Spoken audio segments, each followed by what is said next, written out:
Hi బంగారు పిల్లలు, ఈరోజు మీకు ఒక సరదా కథ చెబుతాను. ఒక చిన్న చిట్టి కోడిపిల్ల ఉండేది. దాని పేరు చిక్కీ. చిక్కీకి కొత్త కొత్త విషయాలు చూడటం చాలా ఇష్టం. ఒకరోజు పార్క్లో ఆడుకుంటూ ఉండగా రంగురంగుల మాయా ఐస్క్రీం కనిపించింది. వావ్, ఎంత అందంగా ఉంది అని ఆనందంగా ఒక చిన్న ముక్క తిన్నది.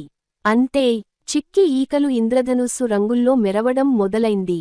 దాన్ని చూసి కుందేలు, పిల్లి, ఎలుగుబంటి స్నేహితులు ఆశ్చర్యపోయారు. చిక్కీ, నువ్వు ఎంత అందంగా ఉన్నావో అని అందరూ చప్పట్లు కొట్టారు. చిక్కీ నవ్వుతూ, ఈ మాయా ఐస్క్రీం ఒక్కరికే కాదు, మనం అందరం పంచుకుని తింటేనే అసలు సరదా అని చెప్పింది. అందరూ కలిసి ఐస్క్రీం పంచుకుని తిన్నారు, పాటలు పాడారు, డ్యాన్స్ చేశారు, రోజంతా ఆనందంగా గడిపారు. అప్పటినుంచి చిక్కీకి ఒక విషయానికి బాగా అర్థమైంది. సంతోషం ఒంటరిగా ఉంచుకుంటే చిన్నదే, కానీ స్నేహితులతో పంచుకుంటే చాలా పెద్దదవుతుంది. ఇదే ఈరోజు కథ. మీకు నచ్చిందా?